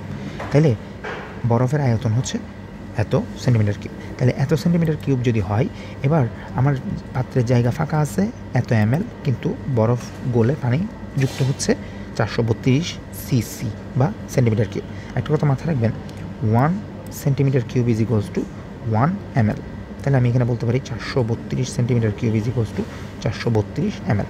খেয়াল করেন, তার মানে বরফটা গললে এখানে জায়গা ফাঁকা ছিল যে 396 ml, কিন্তু বরফ গললে 432 ml হয়ে যাচ্ছে। তার মানে এখানে 396 ml জায়গা ফিল আপ করার পরে আরও কতটুকু, 432 - 396 আমি করি 432 - 396 ভাই 36 ml। আরও 36 ml পানি কিন্তু কি হচ্ছে, এদিকে উপচে পড়বে 36 ml। তো তার মানে আমি বলতে পারি যেটা হচ্ছে উদ্দীপকের পর্যবেক্ষণে বলছে কি, বরফ গলার পরে বরফ দেখি এটা হচ্ছে 396 ml এর চেয়ে বেশি, কারণ পাত্রের জায়গা ফাঁকা আছে এতটুকু, আমার বরফ গলতেছে এতটুকু। তাহলে বলবো কি, বরফ সম্পূর্ণ গললে, বরফটি সম্পূর্ণ গলে গেলে আরও 432 - 396 = 36 ml পানি পাত্র হতে উপচে পড়বে। অর্থাৎ উদ্দীপকে তো আমাকে কী বলছে, গলার পরে, সম্পূর্ণ গলার পরে আর কোনো পানি পড়া নেই বলছে। তার মানে অর্থাৎ উদ্দীপকের পর্যবেক্ষণ, অর্থাৎ ওই শিক্ষার্থীটার পর্যবেক্ষণ সঠিক নয়। আমি আমার যুক্তিসহ দেখালাম গাণিতিকভাবে, খুব নর্মাল। আমি দেখতেছি, আবার একবার বলি, সেটা হচ্ছে আমাকে বলছে কি আমি বরফ দিছি আর 396 ml পানি পড়ে গেছে, তাহলে পাত্রে জায়গা ফাঁকা হয়েছে 396 ml। এখন বরফটা বলছে সম্পূর্ণ গলে গেছে, তাহলে বরফ সম্পূর্ণ গলে কতটুকু পানি অ্যাড হবে, বরফের আয়তন পরিমাণ। তো বরফের আয়তন কত সেটা আমরা বরফের ভর আর বরফের ঘনত্ব থেকে বরফের আয়তন পাইছি, সেটা পাইছি 432 সিসি। আর 1 সিসি সমান আমরা কি জানি, 1 সেন্টিমিটার কিউব সমান 1 ml। তাহলে 432 সিসি থেকে আমরা বলতে পারি 432 ml পানি এখানে আরও অ্যাড হচ্ছে। তাহলে জায়গা ফাঁকা ছিল 396 ml, কিন্তু পানি অ্যাড হয়েছে 432 ml। তাহলে 432 মাইনাস 396 = 36 ml পানি পাত্র হতে উপচে পড়বে, যেটা শিক্ষার্থীর পর্যবেক্ষণের উল্টা। শিক্ষার্থী কি বলছে, আর কোনো পানি উপচে পড়ে না। তাহলে আমরা কি বলবো, তাহলে বলবো কি তার পর্যবেক্ষণ কি নয়, সঠিক নয়। ওকে, গেল 4 নাম্বার কোশ্চেনটা সলভ হলো। ওকে, এবার এর পরের কোশ্চেনে যাই। কোশ্চেন নাম্বার 5 কি বলা আছে দেখি।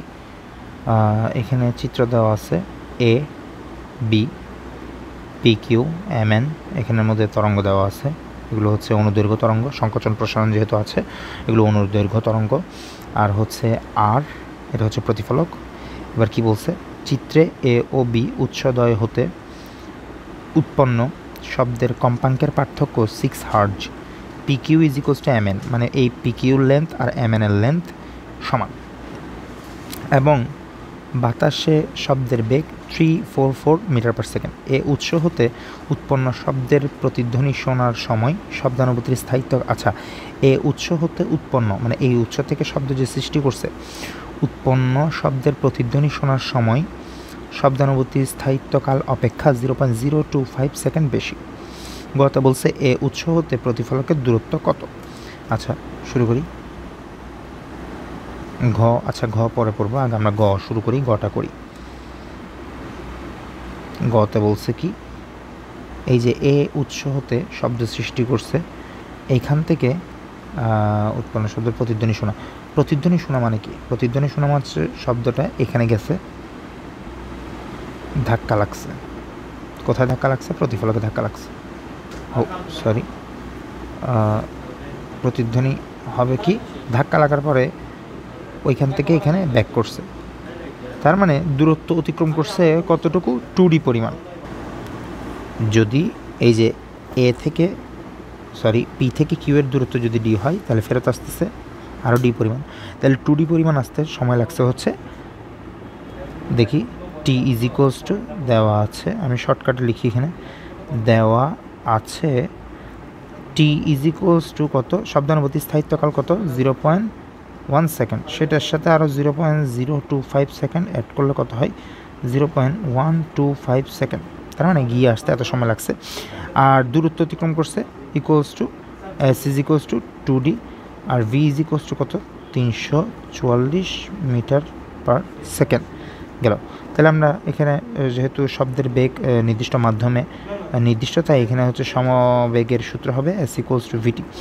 তাহলে এস এর জায়গায় হচ্ছে এখানে 2D হবে, এস এর জায়গায় ইকুয়ালস টু 2D হবে, আর ভি এর জায়গায় 344 ইন্টু 0.125।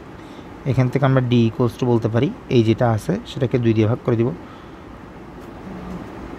2 দিয়ে ভাগ করে দিব, হচ্ছে 344 ইন্টু 0.125 ডিভাইডেড বাই 2 দিয়ে ভাগ করে দেবো। সুতরাং D is equals two, calculator বসায় কত আসে দেখি, এটা আসে 21.5 সেকেন্ড।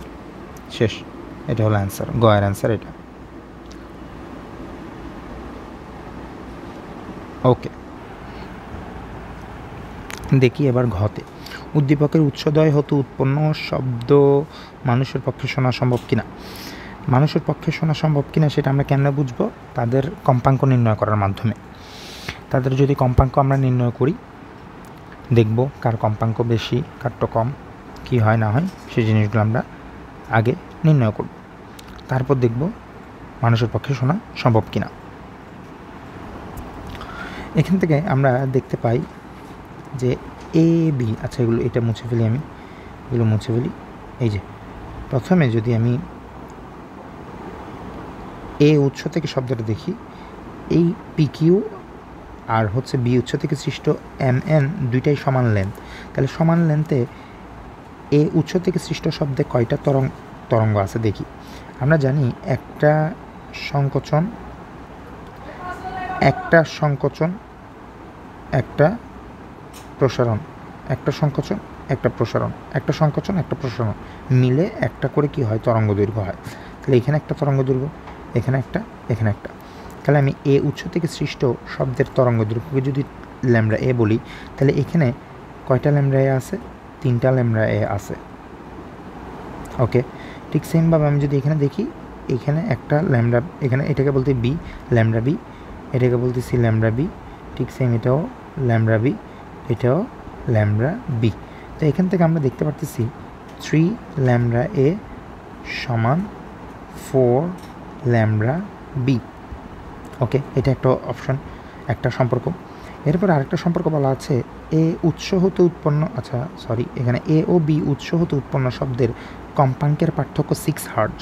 আর বাতাসের শব্দের বেগ যেহেতু দুইটা সেম বাতাসে আছে, তাহলে দুইটা উৎস হতে উৎপন্ন সৃষ্ট শব্দের বেগও সেম হবে। তাহলে আমরা বলতে পারি এখানে ঘ আমাকে যে বলছে এ ও বি দুইটা শব্দের উৎস হতে উৎপন্ন শব্দের কম্পাঙ্কের পার্থক্য 6 হার্টজ। এখন কোনটার কম্পাঙ্ক বেশি সেটা আমার কিন্তু বুঝতে হবে। আমরা কি জানি, এখান থেকে দেখি এই যে এখানে 3 lambda A is equals to 4 lambda B. এখান থেকে আমরা দেখি বলি তো ল্যামডা এ বড় নাকি ল্যামডা বি বড়, একটু ভাবেন আপনারা কয়েক সেকেন্ড। হ্যাঁ, আপনারা বুঝতে পারছেন আশা করি। ল্যামডা এ এর পরিমাণ বড়, কারণ ল্যামডা এ এর লাগছে 3টা আর ল্যামডা বি এর লাগছে 4টা, সেম দূরত্ব অতিক্রম করতে, তাহলে অবশ্যই ল্যামডা এ এর মান ল্যামডা বি এর চেয়ে বড়। আর আমরা কি জানি, V is equals to F lambda. যদি ভিটা কনস্ট্যান্ট হয়ে যায়, তাহলে আমরা বলতে পারি F is inversely proportional to lambda. তার মানে যার ল্যামডা বড় তার এফ ছোট, আর যার ল্যামডা ছোট তার এফ বড়, বা উল্টাভাবে বলতে পারি যার ল্যামডা বড় তার এফ ছোট। তাহলে আমি এখান থেকে দেখতেছি ল্যামডা এ ল্যামডা বি এর চেয়ে বড়, তাহলে আমরা উল্টাটা বলতে পারি এফ বি এফ এ এর চেয়ে বড়। তাহলে এফ বি যদি এফ এ এর চেয়ে বড় হয়, এই সব কিছু আমি কপি করে নিয়ে যাই। কতটুকু বড় সেটা কিন্তু ওরা বলে দিছে, 6 হার্টজ পরিমাণ বড়। তাহলে এটা পুরোটাকে আমি কপি করে এখান থেকে নিয়ে চলে যাই। এই যে এগুলো সব আমরা এখানে লিখলাম। এবার আমি এখানে লিখে ফেলি যে হচ্ছে F B minus F A is equals to 6 hertz. এখন আমরা কি জানি, V is equals to F lambda, তাহলে এফ ইজ ইকুয়ালস টু, এই যে V is equals to F lambda, তাহলে আমরা এফ ইজ ইকুয়ালস টু বলতে পারি ভি বাই ল্যামডা। তাহলে সেটা লিখে ফেলি, ভি দুইটা ও শব্দের জন্য সেম, কিন্তু ল্যামডা বি এফ বি এর জন্য ল্যামডা বি, এফ এ এর জন্য ল্যামডা এ।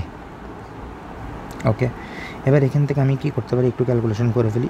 ক্যালকুলেশন করলে চলে আসে হচ্ছে V into 1 by lambda B minus 1 by lambda A is equals to 6। এটাকে আমরা 1 নং দিয়ে রাখলাম। আবার 1 নং হতে আমি যদি ল্যামডা বিকে ল্যামডা এ এর সাপেক্ষে প্রকাশ করি, 1 হতে আমরা কি পাই দেখি, 3 lambda A is equals to 4 lambda B. তাহলে আমি বলতে পারি 4টাকে যদি পক্ষান্তর করে দিই, তাহলে পাই 3 lambda A divided by 4 equals to কি, ল্যামডা বি। তাহলে এবার আমি এই ইকুয়েশনে ল্যামডা বি এর মান যদি বসায় দিই, 1 বাই ল্যামডা বি মানে হচ্ছে 4 divided by 3 lambda A minus 1 by lambda A equals to 6। এবার এখান থেকে যদি আমি ক্যালকুলেশন করে 1 বাই বা ভি এর মান যদি বসা দিই, ভিটা ওদিকে পক্ষান্তর করে দিই, আর এখানে 1 বাই ল্যামডা কমন নিয়ে ফেলে থাকি কি 4 by 3 minus 1 equals to 6 divide by V এর মান কিন্তু জানা আছে। সেই ভি এর মান কত, সেই ভি এর মান হচ্ছে গিয়ে 344 মিটার পার সেকেন্ড। আমি এখানে আর এতগুলো না করে ডাইরেক্ট আমি এখান থেকে 1 বাই ল্যামডা এ এর মান বের করে ফেলি। ক্যালকুলেটারে বসাই, এটার মান আসছে 0.0523। তো এবার উল্টায় দিলে আমি ল্যামডা এ এর মান কত পাই? 19.11 একক হবে মিটার। আচ্ছা ঠিক আছে, এটা পাইলাম। এবার তাহলে আমি ওদের শব্দ শোনা যাবে কিনা সেটার জন্য আমি কি ওদের এফ বের করতে হবে। তাহলে আমি কি বলতে পারি? F A is equals two আচ্ছা এখান থেকে আমি আবার ল্যামডা বিটা কত সেটাও বের করে ফেলি। Lambda B is equals to, আমরা কি জানি, lambda B is equals to 3 lambda A divided by 4। এটা আমরা এখানে মানটা বসাই দিই, কত হয় ইন্টু 3 ডিভাইডেড বাই 4। ক্যালকুলেশন আপনারাও একটু সাথে সাথে করবেন, আমি যেহেতু এখানে করতেছি, মানে আমার ক্যালকুলেশনও ভুল হতে পারে, অবশ্যই মানুষ মাত্রই ভুল, ক্যালকুলেশনও ভুল হইতেও পারে, কিন্তু আমি প্রসেসটা দেখাচ্ছি, আপনারা একটু আমার সাথে সাথে ক্যালকুলেটারে করে দেখবেন মিলে কিনা। যাই হোক, এবার F A is equals to আমরা বলতে পারি V is equals to F lambda, F is equals to V by lambda A. তাহলে ভি এর মান কত? ভি হচ্ছে 344, ল্যামডা এ এর মান কত? ল্যামডা এ এর মান হচ্ছে 19.11।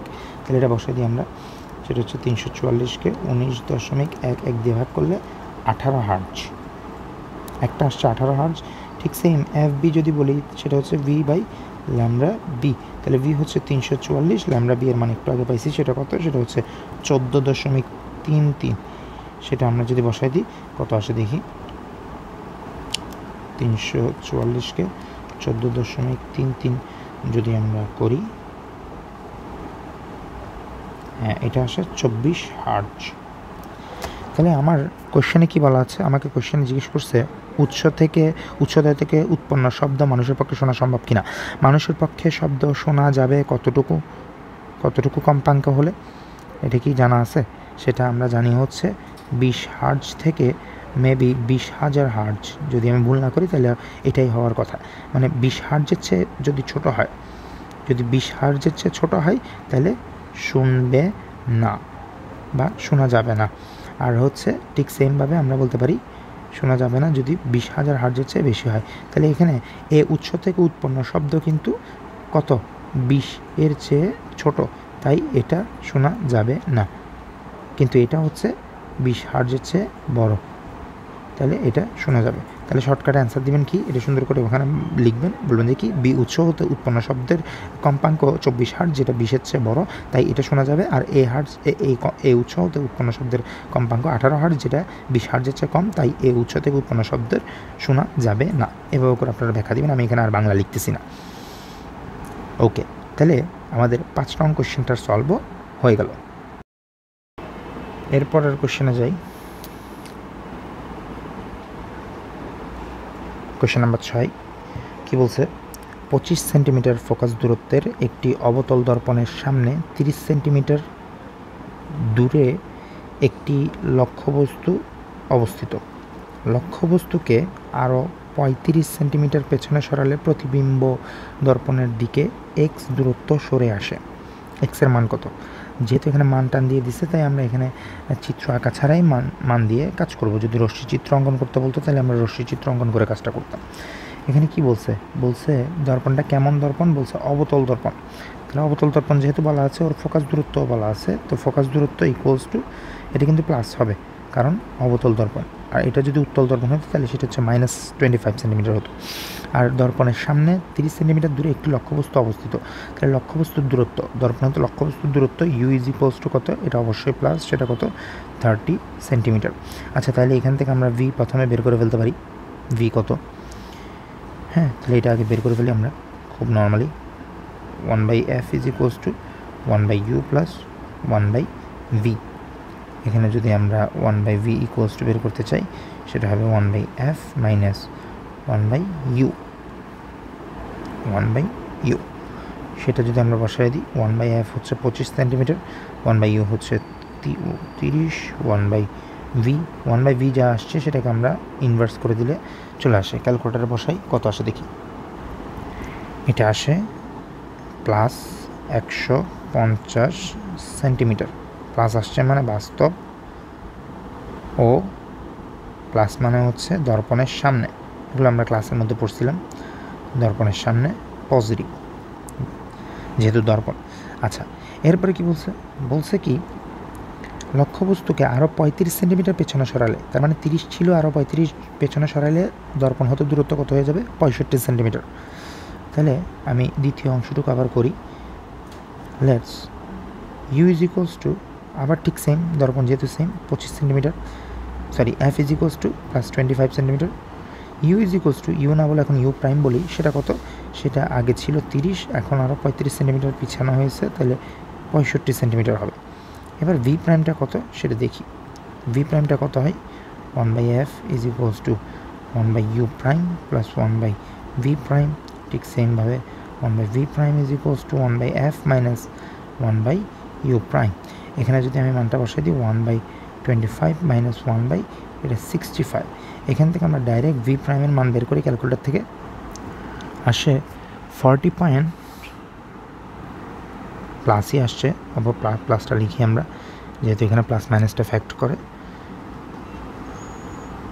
Plus 40.625 centimetre. এবং এটাও কি বাস্তব, ও যেহেতু প্লাস আসছে তাহলে বলবো এটাও কি দর্পণের সামনে।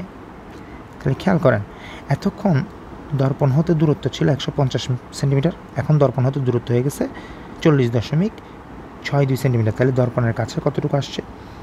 দর্পণের সামনে আগালো, মানে কতটুকু আগাইছে সেটাই মনে করি এখানে, হ্যাঁ সেটাই বলছে। এই যে দেখেন, দর্পণের দিকে এক্স দূরত্ব সরে আসে, তাহলে দর্পণের সামনে আগালো বা দর্পণের দিকে সরে আসলো, দর্পণের দিকে সরে আসলো comma x is equals to কত? 150 থেকে 40 পয়েন্ট কত আসছিল? এই যে 625 সেন্টিমিটার। এটা আমরা ক্যালকুলেটারে বসালে আসে 150 মাইনাস 40.625 ইজ ইকুয়ালস টু এই যে 109.375 সেন্টিমিটার। শেষ।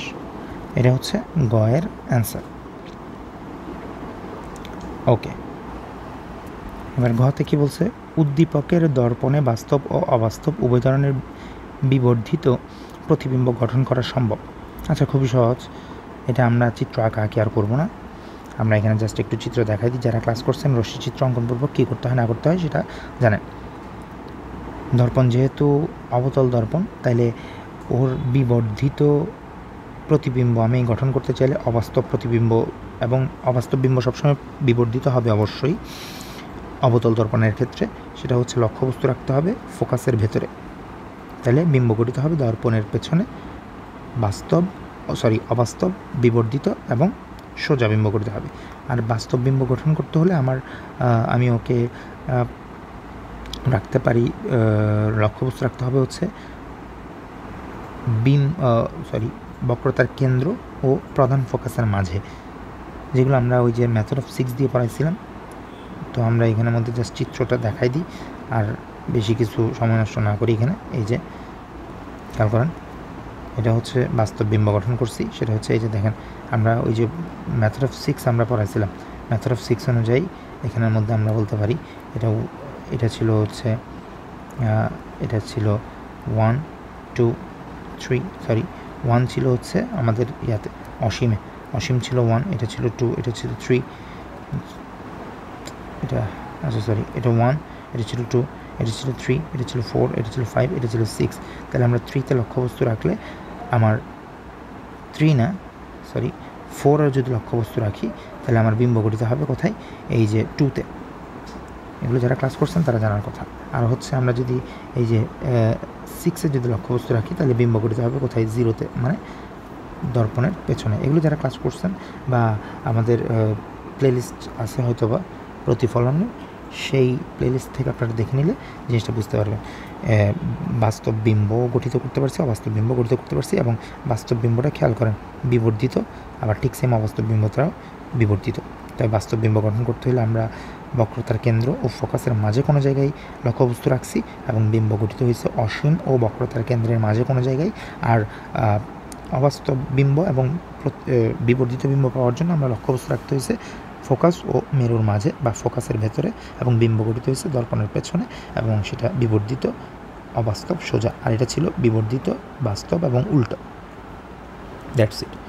তো আমাদের 6 নাম্বার কোশ্চেনও সলভ হইল। এরপরে একটা কোশ্চেনে যাই। 7, দুইটা সার্কিট দিছে, বর্তনী 1, বর্তনী 2। গতে বলছে 1 নং বর্তনীতে ব্যবহৃত কোষের তড়িৎচালক শক্তি ই নির্ণয় করো। আচ্ছা, সহজ জিনিস। এখানে 1 নংয়ের এই দুইটা আমি আচ্ছা ঘ নাম্বার দিয়ে আগে চিত্রটা এখানে নিই, ঘ নাম্বার দিয়ে চিত্রটা নিই। ওকে, এখানে আমরা দেখতেছি কি এইটা আর এইটা পরস্পর কিসে আছে, সমান্তরাল আছে।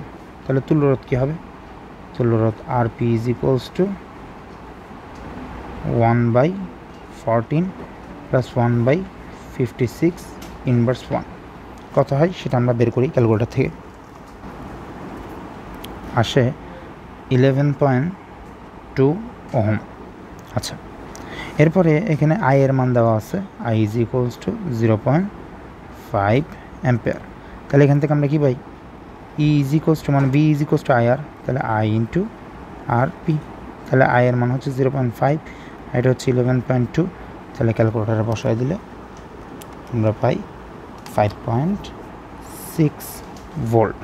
শেষ, শেষ।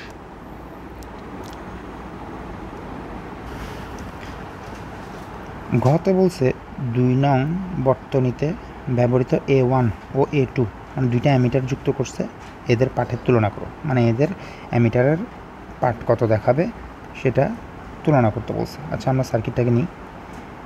এই যে সার্কিটটা আসলো, তো এই সার্কিটকে আমরা সমতুল্য আরেকটা সার্কিটে রূপান্তর করতেছি সহজভাবে। এখানে যদি আমরা দেখি তাহলে বুঝতে পারি যে R1 আর R2 পরস্পর শ্রেণীতে আছে, আবার তাদের সাথে এই যে এই দুইটা শ্রেণীতে আছে, তাদের সাথেও আবার সমান্তরালে আছে, আবার এই পুরো সিস্টেমটার সাথে এটা শ্রেণীতে আছে। এটাকে আমরা সুন্দরভাবে সরলীকরণ করে দেখাই। R1 আর R2, এখানে A1 মানে অ্যামিটার, R1 এটা, তার সাথে R2 আছে। R1 মান আমরা লিখতেছি না, R2 আছে। আবার এটা এসে এটার সাথে এই যে অ্যামিটারের এই প্রান্তে এসে এটার এই প্রান্তের সাথে যুক্ত হয়েছে, আবার এটা এই প্রান্তের সাথে যুক্ত হয়েছে। তাহলে এখানে R3 আছে, R3। সেই সাথে এই প্রান্তটা বেরোয় R4। ওগুলো যারা ক্লাস করছেন তাদের কাছে এগুলো খুবই সহজ ব্যাপার স্যাপার। এটা আচ্ছা, এখানে রঙের দেওয়া আছে। ওকে, তাহলে অ্যামিটারের পার্ট, তার মানে অ্যামিটারের এইখানের অ্যামিটারটা দেখাবে হচ্ছে এই লাইনের উপরে প্রবাহিত তড়িতের মান। আর এই অ্যামিটারটা যেহেতু মেইন সার্কিটের সাথে যুক্ত, তাহলে এখানে কি বর্তনের মূল প্রবাহ প্রকাশ করবে। তাহলে বর্তনের মূল প্রবাহ কত আসে সেটা দেখি। R1 আর R2 শ্রেণীতে আছে, তাহলে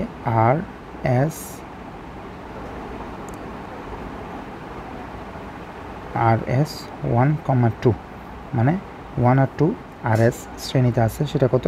15 + 25। আমি দ্রুত করে ফেলতেছি, এখানে এত ভেঙে ভেঙে লিখতেছি না। 20 × 30, 5 × 5 = 10, 40 ওহম। আবার তার সাথে RP অফ S মানে এই 1, 2 এর সাথে কে আছে? আচ্ছা, এটাকে আমি এভাবে করে লিখি। 1, 2 এর সাথে সমান্তরাল আছে কে? 3। তাহলে 1, 2 এর সাথে সমান্তরাল আছে 3, তাহলে সেটা কত হবে? 1/4 1, 2 এর জন্য, আর 1/R3 এর মান কত? 10 হোল ইনভার্স 1। ক্যালকুলেটারে বসাই দিলে কত আসে? হচ্ছে গিয়ে 8 ওহম। আবার এই RP এর সাথে R4 এসে আছে, তাহলে কি P এর সাথে সে কিসে আছে? 4 আছে শ্রেণীতে। তাহলে এই টোটালটা কত পাইছি? এই টোটালটা পাইছি হচ্ছে আমি 8 ওহম। 8, তার সাথে R4 কত? 7। তাহলে কত হয়? 7 আর 8 15 ওহম। ওকে, এবার আমরা বলতে পারি I is equals two E/R। ই এর মান দেওয়া আছে 48, আর টোটাল আর যেটা সেটা পাইছি 15, তাহলে কত আসে? এটা হচ্ছে গিয়ে পাই কি, এটা হচ্ছে 3.2 অ্যাম্পিয়ার। এটাই শো করতেছে এটাতে শো করতেছে 3.2 অ্যাম্পিয়ার। এবার এই যে A1 শো করবে কিন্তু এই লাইনটাতে প্রবাহিত তড়িতের মান। তাহলে আমি দেখতেছি এই 3.2 এখানেও প্রবাহিত হবে, আবার এই পুরোটাতেও প্রবাহিত হবে। তাহলে এই পুরোটাতে যদি প্রবাহিত হয় তাহলে এই পুরোটা দুই প্রান্তের বিভব পার্থক্য কত হবে? এই পুরোটার দুই প্রান্তের বিভব পার্থক্য হবে এই 8 ohm into V is equals to I R কি। তাহলে আই কত? আই হচ্ছে এত, মানে এটাকে বললাম হচ্ছে আমি এ প্রান্ত, বা এটাকে বললাম আমি পি প্রান্ত, এটাকে বললাম কিউ প্রান্ত। তাহলে পি আর কিউ প্রান্তের বিভব পতন কত হবে? সেটা হচ্ছে V equals to I R, I equals to 3.2, R equals to কত? 8। তাহলে 3.2 এর সাথে যদি 8 গুণ করি সেটা আসা হচ্ছে 25.6 ভোল্ট। এবার আমি পি ও কিউ প্রান্ত বলা মানে হচ্ছে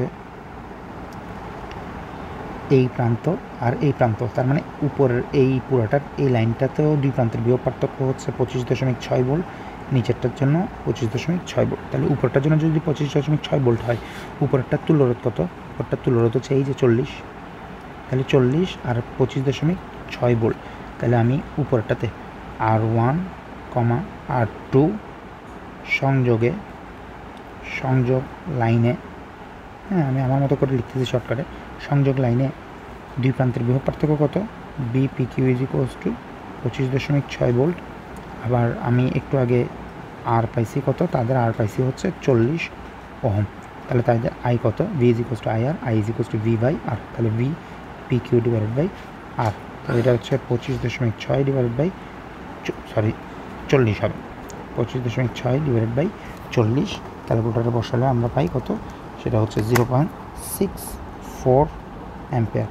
এটা পাওয়া যাবে হচ্ছে A1 এ। তাহলে A1 এ শো করবে হচ্ছে 0.64 অ্যাম্পিয়ার। ক্লিয়ার?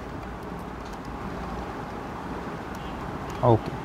তো তাহলে এবার আমি A1 by A2, sorry A2 যেহেতু বড়, তাহলে A2 এর মানটাকে A1 দিয়ে ভাগ করে দিলে কত হবে? এটাকে আমি বলতেছি I2, এটাকে বলতেছি I1, যাই হোক। তাহলে কী হবে? I2 ডিভাইডেড বাই I1, সেটা যদি আমরা ক্যালকুলেটারে বসাই 3.2 ডিভাইডেড বাই 0.64, অ্যান্সার আসা হচ্ছে 5। অর্থাৎ A2তে যে মানটা দেখাবে সেটা হচ্ছে A1 এর 5 গুণ। এ হলো আমাদের অ্যান্সার। ওকে, তো তার মানে আমি এখানে A2তে যেটা পাইছি সেটা হচ্ছে এই মূল প্রবাহ হচ্ছে 3.2, আর এইখানের ভেতরে এই লাইনটার মধ্যে প্রবাহিত তড়িতের মান হচ্ছে 0.64, এবং এইটা সবখানে সেম প্রবাহ তড়িৎ প্রবাহিত হবে। এটা আমাদের ক্লাসে আমরা দেখাইছি, যারা জিনিসটা বুঝতেছেন না তারা হচ্ছে চলতড়িতের আমাদের প্লেলিস্ট দেখে নিতে পারেন, তাহলে সেখান থেকে বুঝতে পারবেন। অ্যামিটারের সংযোগ, তো অ্যামিটারের সংযোগ অনুযায়ী আমরা এটাতে পাচ্ছি 0.64 অ্যাম্পিয়ার, এটাতে হচ্ছে 3.2 অ্যাম্পিয়ার। তাই এটাকে এটা দিয়ে ভাগ করে দিলে পাই হচ্ছে 5 গুণ। তাহলে A1-এ যেই A2-তে যেই মান দেখাবে সেই পার্টটা A1-এর পার্টের 5 গুণ। তাহলে আমরা 7 নাম্বার সিকিউটাও দেখলাম। এরপরের কোয়েশ্চেনে যাই, last but not the least, 8 number C Q বলছে কি, দৃশ্যপট 1 একটি উচ্চধাপী মানে স্টেপ আপ ট্রান্সফরমারের কয়েল দুটির প্যাচ সংখ্যার অনুপাত 1:5, মানে এটা হচ্ছে প্রাইমারি আর এটা হচ্ছে সেকেন্ডারি। প্রাইমারি কয়েলের ভোল্টেজ 18 ভোল্ট এবং সেকেন্ডারি কয়েলের তড়িৎ প্রবাহ 1.4 অ্যাম্পিয়ার। দৃশ্যপট 2, 0.15 মিটার ও 0.5 মিটার ব্যাসার্ধের দুটি চার্জিত গোলকের বিভব 12 ভোল্ট ও 18 ভোল্ট, এদের কেন্দ্রের মধ্যবর্তী দূরত্ব 4 মিটার। আচ্ছা যাই হোক। গ, 1 নং দৃশ্যপটের ট্রান্সফরমারের প্রাইমারি কয়েলের ক্ষমতা নির্ণয় করো। আচ্ছা, আমাকে প্রাইমারি কয়েলের ক্ষমতা নির্ণয় করতে বলছে। আমরা কি জানি প্রাইমারি কয়েলের ক্ষমতা? পাওয়ার অফ প্রাইমারি কয়েল আমরা কি জানি? সেটা হবে কি, পি অফ পি বললাম, সেটা হলো ইপি ইন্টু আইপি। তার মানে ইপি জানা থাকতে হবে এবং আইপি জানা থাকতে হবে। মানে কি, প্রাইমারি প্রান্তে তড়িৎচালক শক্তি বা তড়িৎচালক বিভব ভোল্টেজ সেটা দেওয়া আছে, সেটা কত? 18 ভোল্ট। তাহলে আমি যদি আইপিটা জানতে পারি তাহলে আমার কাজ শেষ। এখন আইপি কেমনে পাবো? আমি কিন্তু সেকেন্ডারির আই দেওয়া আছে, মানে আইএস দেওয়া আছে, আর এনপি বাই এনএস দেওয়া আছে। তাহলে আমাকে দেওয়া আছে N P by NS is equals to 1/5। এটা ইজ ইকুয়ালস টু আমরা বলতে পারি, আমরা কি জানি, আমরা এখানে বলতে পারি NP by NS is equals to EP by ES is equals to IS by IP. Okay, তাহলে আমি এই যে এনপি বাই এনএস বলছি, এই এনপি বাই এনএসের জায়গায় আমি লিখতে পারি কি I S by I P, I S by I P is equals to 1/5। তাহলে যদি আমি আইপি বের করতে চাই তাহলে উল্টে দিই, ওই পাশে পাঠাই দিই, আইপিকে পাঠাই দিলে IP is equals to 5 into কী হবে আইএস হবে, 5 ইন্টু হইতেছে আইএস হবে। তাহলে আইএসের মান দেওয়া আছে, আইএসের মান কত, আইএসের মান হইতেছে গিয়ে 1.4 অ্যাম্পিয়ার। এই যে দেখি 1.4 অ্যাম্পিয়ার দেওয়া আছে। তাহলে 1.4 অ্যাম্পিয়ারকে যদি আমরা 5 দিয়ে গুণ করে দিই তাহলে আমরা পাই 7 অ্যাম্পিয়ার। তাহলে আমার কাজ শেষ। এখন আমি পি অফ প্রাইমারি কলের পাওয়ার বের করতে চাইলে ইপি ইন্টু আইপি করবো। ইপি এর মান হচ্ছে 18, আইপি এর মান হচ্ছে 7। তাহলে 18-র সাথে যদি আমি 7 গুণ করি তাহলে পাই হচ্ছে 126 ওয়াট। শেষ, গ শেষ। এখন গতে বলা হয়েছে 2 নং দৃশ্যপটের গোলক দ্বয়ের কেন্দ্র সংযোজক সরল রেখার মধ্যবিন্দুতে 5 কুলম্ব আধান স্থাপন করলে সেটি সাম্যাবস্থায় থাকবে কি না। আচ্ছা দেখি, বলছে কি এত মিটার ও এত মিটার ব্যাসার্ধের দুটি চার্জিত গোলকের বিভব 12 ও 18 ভোল্ট, কেন্দ্রের মধ্যবর্তী দূরত্ব 4 মিটার। আচ্ছা যাই হোক, এটা আমরা চিত্রটা আঁকি। হ্যাঁ, একটা চিত্র আঁকে ফেলতে পারি আমরা। একটা দিলাম হচ্ছে এটা মনে করে হচ্ছে কত ব্যাসার্ধ হচ্ছে, এটাকে R1 দিলাম, সেটা হচ্ছে 0.15 মিটার, তো গেল। আরেকটা দিলাম হচ্ছে বড়, যেটা বলতেছে কত 0.2 ইজ ইকুয়ালস টু 0.5 মিটার। ওকে, এখন ওদের সেন্টার টু সেন্টার ডিস্টেন্স কিন্তু আমাকে জানা, মানে বলে দিছে। এটা একটু নিচে নামবে। এই যে সেন্টার টু সেন্টার ডিস্টেন্স বলা আছে, সেটা কত, সেটা বলা হয়েছে যে কেন্দ্র থেকে কেন্দ্রের দূরত্ব 4 মিটার। আচ্ছা, এই ডিস্টেন্সটা হচ্ছে গিয়ে 4 মিটার।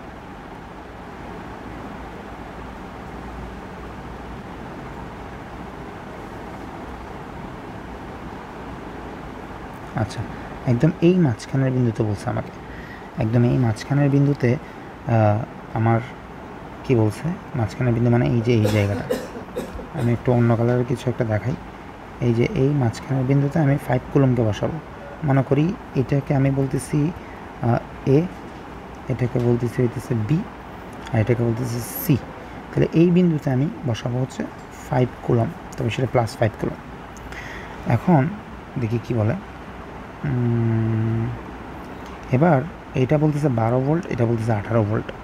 প্রথমটা 12 ভোল্ট, এ হচ্ছে 12 ভোল্ট, বি হচ্ছে 18 ভোল্ট। ওকে, বুঝলাম আমরা। এরপরে আর কি বলতেছে। আচ্ছা ঠিক আছে, তো এখান থেকে আমরা কিভাবে কি করব না করব, এইটার উপরে কি বল ক্রিয়া করতেছে সেটা দেখব আমরা। R2 না, আমরা এখানে এটাকে বি বলি, এটাকে এ বলি, তাহলে আমাদের জন্য বেটার হয়। আমরা এটাকে বললাম এ, আর এটাকে বলতেছি বি, তাহলে এটা হইতেছে বি, এটা হইতেছে এ, তাহলে আমার জন্য ক্লিয়ার হয়। ওকে, তাহলে এবার আমি দেখব কি এখানে এই 5, এটা যেহেতু +12 ভোল্ট, এটা যেহেতু +18 ভোল্ট। এখন আমার প্রথম কাজ হচ্ছে এ এর আধান কত সেটা বের করা, বি এর আধান কত সেটা বের করা, তারপর দেখবো যে এ এর চার্জ আর বি এর চার্জ সি এর উপর কী ইম্প্যাক্ট রাখে। তাহলে আমি এখানে ভি দেওয়া আছে বিভব, তাহলে ভি ইজ ইকুয়ালস টু আমরা কী বলতে পারি C into Q A by R A square. C মানে হচ্ছে কুলম্বের ধ্রুবক, আর এ হচ্ছে ব্যাসার্ধ, আর কিউ এ তো হচ্ছে ওর আধান। তাহলে আমি কিউ এ এর মান বের করতে চাচ্ছি, তাহলে কী হবে V A into R A square divide by C. তাহলে ভি এ এর মান দেওয়া আছে 12, আর এ এর মান দেওয়া আছে 0.15, এটার উপরে স্কোয়ার করে দিলাম, আর সি এর মান হচ্ছে 9 × 10⁹ এখান থেকে আমরা কিউ এ এর মান ক্যালকুলেটারে বসায় বের করি। এখানে আসে কি +3 × 10⁻11 কুলম। সেমভাবে একদম সেমভাবে আমরা ভি বি এর মানটাও বের করি, কিউ বি এর মানটাও বের করি। সেক্ষেত্রেও আমরা এখানে আচ্ছা সরি এক্সট্রিমলি সরি, আমরা এখানে একটা জায়গায় ভুল করছি একটু করে। এই যে এটা আর স্কোয়ার হবে না, এটা কিন্তু আর হবে। আমরা কি জানি V is equals to C Q by R, আমরা এখানে আর স্কোয়ার লিখে ফেলছি। এটা হয়তো বা যারা আপনারা ভালো করে পড়ছিলেন আপনারা সবাই হলো জানার কথা। যাই হোক আমি একটু ভুল করছি, এক্সট্রিমলি সরি। এটা হচ্ছে 12 × 0.15 ডিভাইডেড বাই 9 × 10⁻9, সেটা হচ্ছে হ্যাঁ এবার ঠিক আছে মনে হচ্ছে, আশা করি 2 × 10⁻10 কুলম। ঠিক সেম এখানেও যদি বলি আমরা আর বি হবে, তাহলে এখান থেকে আমরা বলতে পারি হচ্ছে Q B is equals to V B × R B divide by C. এখানে যদি সেগুলো আমরা মান বসাই দিই, আর এখানে এত কিছু আর দেখার দরকার নেই, সেটা হচ্ছে 18 × 0.50 ডিভাইডেড বাই 9 × 10⁻9। তাহলে এখানে বসাই দিলে কী হয়, ক্যালকুলেটারে বসায় 18 × 0.50 ডিভাইড বাই 9 × 10⁻9 করলে হয় কি আসে হইতেছে 1 × 10⁻9। ওকে,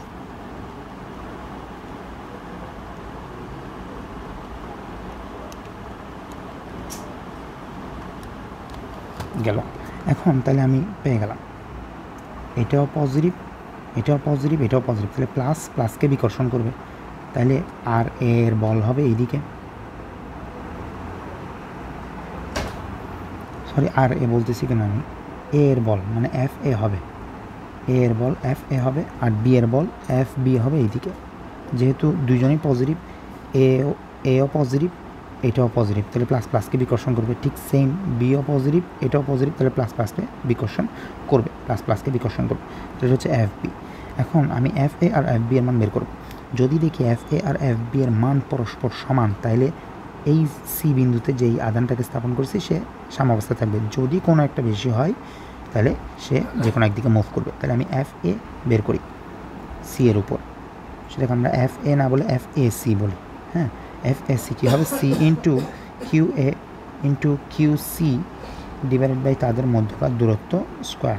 তাহলে কত, 9 × 10⁻9 ইন্টু কিউ এ এর মান আমি একটু আগে পাইছি, সেটা হচ্ছে 2 × 10⁻10, আর কিউ সি এর মান হচ্ছে +5 কুলম ডিভাইডেড বাই আমরা এখানে পাই কত, আর এর মান হচ্ছে যেহেতু 4 মিটার, 4 মিটারের অর্ধেক, 4-এর অর্ধেক মানে হচ্ছে 2, তাহলে এটা হচ্ছে 2 স্কোয়ার। এটা আমরা ক্যালকুলেটারের মান বসাই দেখি, সেটা আসছে 2.25 নিউটন। ঠিক সেম আমি বলি এফ বি সি, সেটা হচ্ছে কি, সি হচ্ছে কি কুলম্বের ধ্রুবক, এটা হচ্ছে Q B into Q C divided by R, তো সেমই, কারণ দুই পাশ থেকেই 2 মিটার করে, যেহেতু একদম মাঝখানে বিন্দুতে স্থাপন করছে। কোয়েশ্চেনটাতে একটু আরেকবার দেখি আমরা, এই যে সংযোগ সঙ্গে সরলরেখার মধ্যবিন্দুতে যেহেতু রাখছে, তাহলে সেক্ষেত্রে আমরা দেখতেছি, তাহলে এই ক্ষেত্রেও 2 মিটার হবে। 9 × 10⁻9 ইন্টু কিউ বি এর মান একটু আগে পাইছি, সেটা কত, সেটা হচ্ছে 1 × 10⁻9 ইন্টু 5 কিউ সি এর মান, আর এটা হচ্ছে 2 স্কোয়ার। ক্যালকুলেটার বসাই দিই, এই যে পাওয়া গেল, এটা হচ্ছে 11.25 নিউটন। তাহলে খেয়াল করেন, আমি এই জায়গায় যদি এই জিনিসটাকে যদি আবার কপি করে নিয়ে আসি,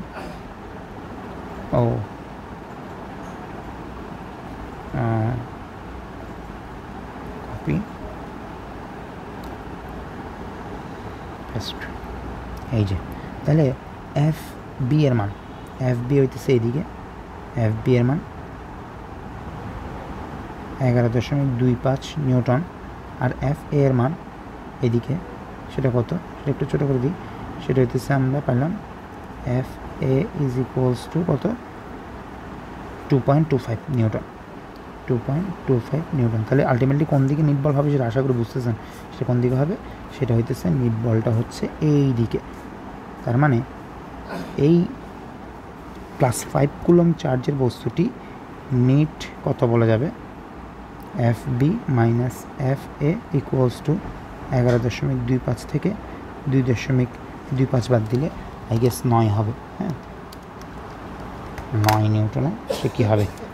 এইদিকে অগ্রসর হবে। তার মানে আমি বলতে পারি যে এই বস্তুটি কোনটি? দৃশ্যপট 2-এ গোলকদ্বয়ের কেন্দ্র সংযোজক সরলরেখার মধ্যবিন্দুতে +5 কুলম আধানকে স্থাপন করলে সেটি সাম্য অবস্থায় থাকবে না, বরঞ্চ সে এইদিকে এই দিক বরাবর, মানে চিত্র একে এখানে দেখা যাবে FB এর ডাইরেকশন এসে নিট 9 নিউটন বলে চলা শুরু করবে বা গতিশীল হবে। এটুক আমাদের সলভ থাকলো। আশা করি আপনাদের সকলের পরীক্ষা ভালো হয়েছে। দোয়া রইল সবার জন্য, আমার জন্য দোয়া করবেন। আজকের ভিডিও এইটুকুই। Thank you. আল্লাহ হাফেজ। আসসালামু আলাইকুম ওয়া রাহমাতুল্লাহ।